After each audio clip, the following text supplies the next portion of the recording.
Well, obviously the 5.1 remixes and also the stereo remixes have more to offer perhaps on this batch of albums than any of the other ones we've done, just because, you know, the early albums were done very fast in the studio. We didn't get much time to sort of mix in everything like that.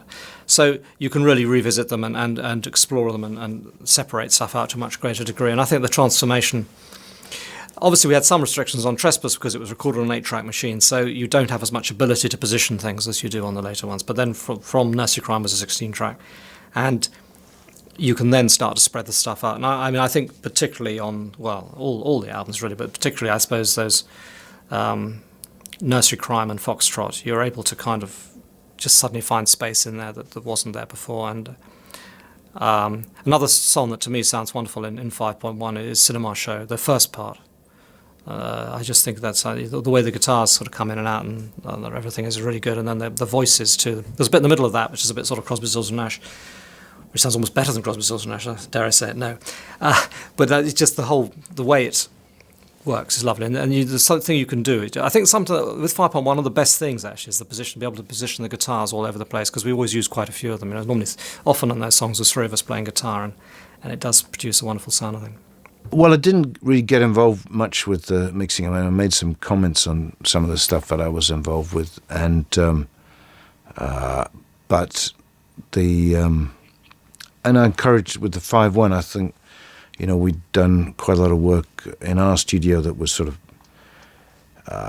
adopting a certain approach, which is with 5.1 you have 3 speakers at the front and the 2 at the back and the sub.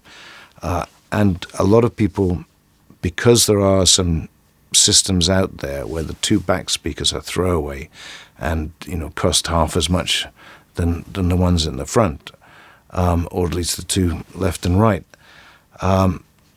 they don't want to mix it in sort of full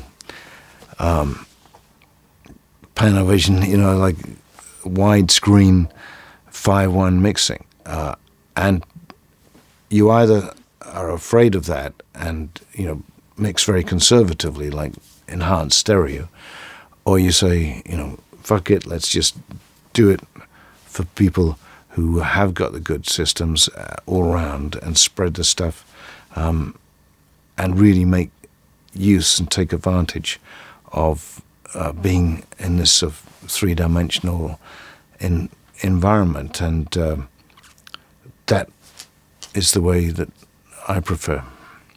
I mean, obviously, the more imaginative the music, the more depth, the more interest. I mean, obviously, it's, you know, 12-bar blues is going to be limited in terms of how it's improved. But when you've got this sort of spatial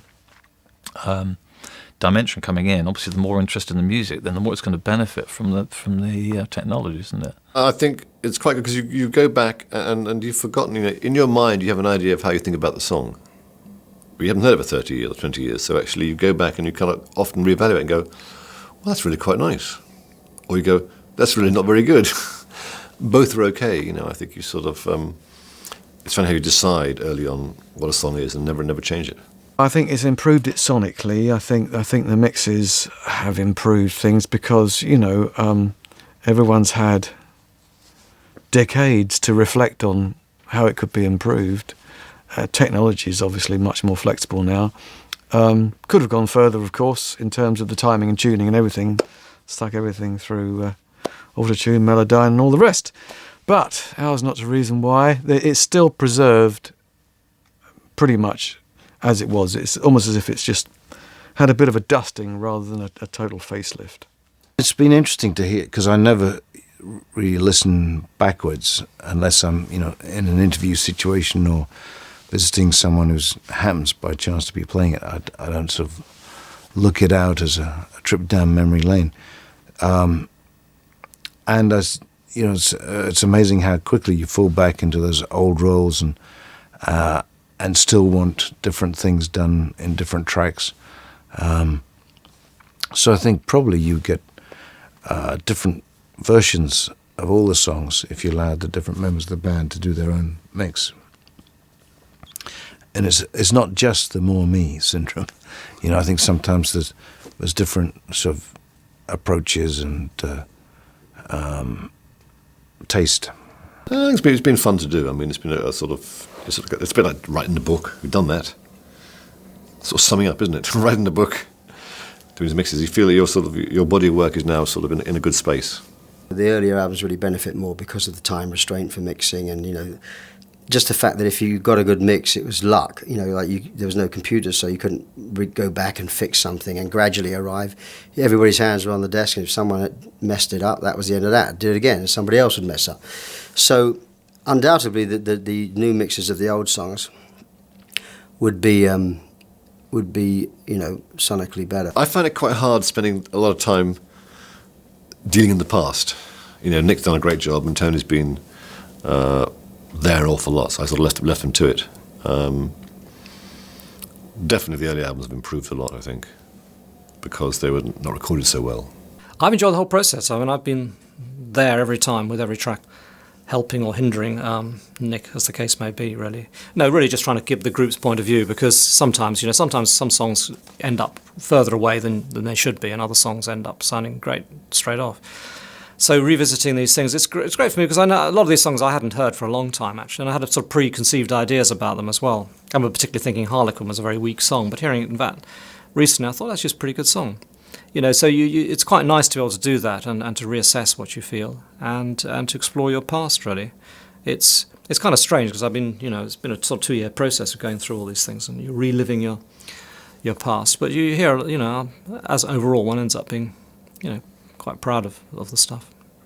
My thoughts were, I could argue about every bass drum beat or every lick, but what's the point? That's just going to hold it up. That it happens is more important than what it's like.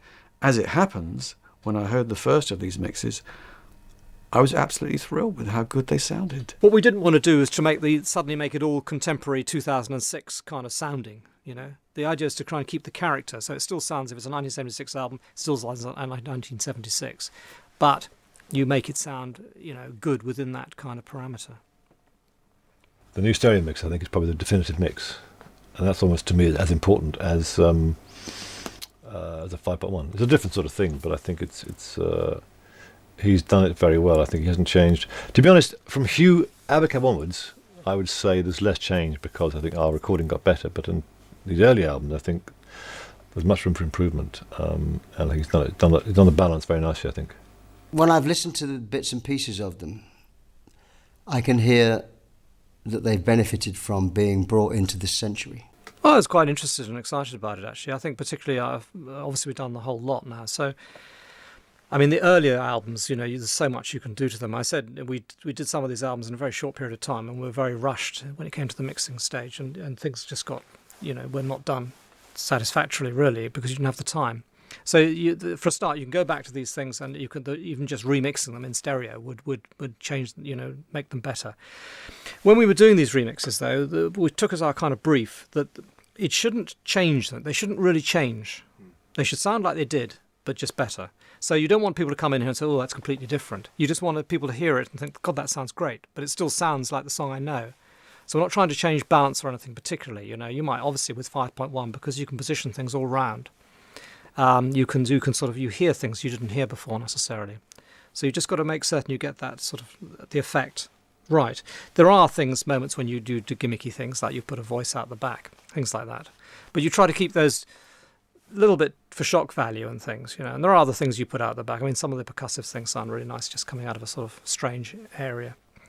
But the resultant mix shouldn't change too much. And I've been quite closely involved in this all the way through, actually.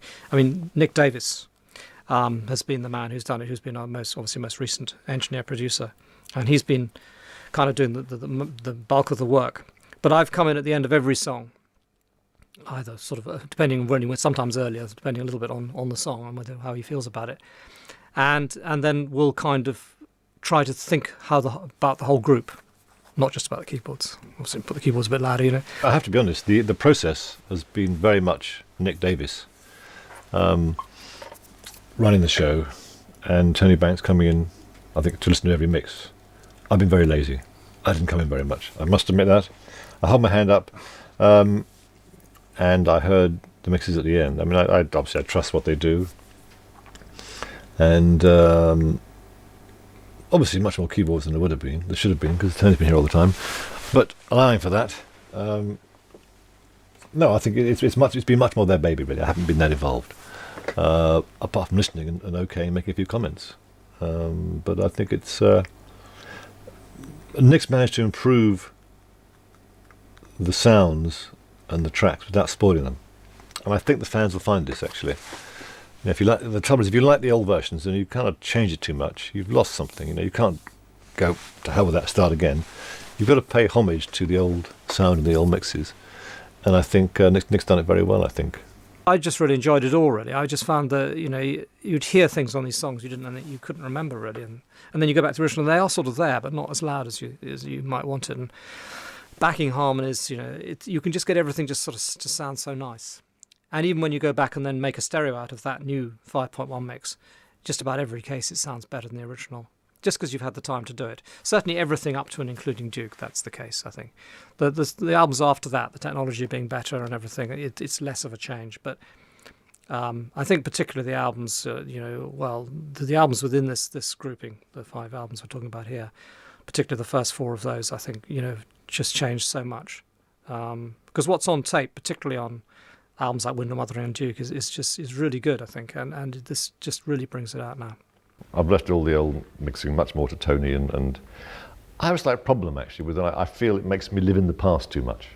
You know, I enjoy hearing it, but to sort of go in and work on them every day, it's sort of, I feel it locks me in a bit of a time warp in a sense. But some of the songs, when you hear them, some don't stand the test of time so much, and sometimes lyrics date a song, and I kind of feel awkward about them, stuff I've written. It's fine at the time, I think it was a period piece, you know, but some songs, lyrically, I feel, that I've been involved in, I feel a little bit stiff, but that's just hindsight. Sometimes, you know, with so many records out there, and especially when you've got a big history of recorded work like we have, you know, sometimes it's, I mean, apart from the fact that they sonically sound better, and so it's interesting to hear things in a slightly different, you know, sounding a different way. Oh, you know, it presents itself in a different way. I think it's a reminder.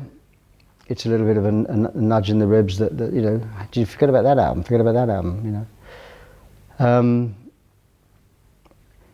Yeah, I think it's an opportunity for people to go out and, you know, kind of just, okay, I missed it the first time, you know, and now there's an opportunity to go and listen to it and it sounds better. So. The justification really of doing it was that the surround sound mixes are fun to do.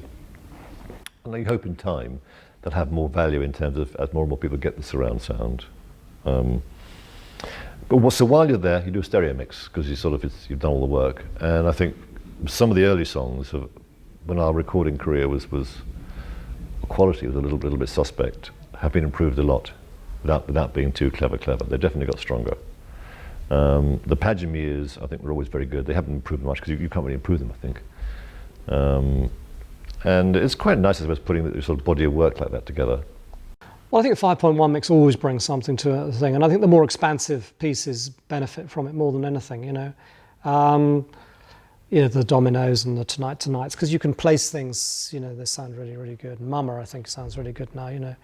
In terms of obviously the stereos are less different on this than they were on the previous ones because the quality of the final recordings was better. But it gave us a chance to revisit them, and I think some of them we've been able to do a bit more too, which is quite fun. But you know, I think the 5.1. I mean, if you've got the system, and I suppose if you've bought this, you're hearing me speak, you may well have a system that can play it back. It just gives you something, another dimension completely, and you can hear things, you know, the way you can do it, you can put things out the back, and you just give people a different experience, I think, and songs that you may think you know and you love, you know, you hear them again, and although they don't sound radically different, it just takes you somewhere else, I think. And we had a lot of fun doing it. I mean, it's been a lot of work, you know, I mean, I know Nick's done the majority of the work, but I've been involved in every track, really, because perhaps I care more than the others, I don't know, but I just felt that someone had to be there from the group every time because there were little things that got lost otherwise. And I was, you know, I've really enjoyed the whole experience. There's been so many good moments on there, and I think I was very happy to do it.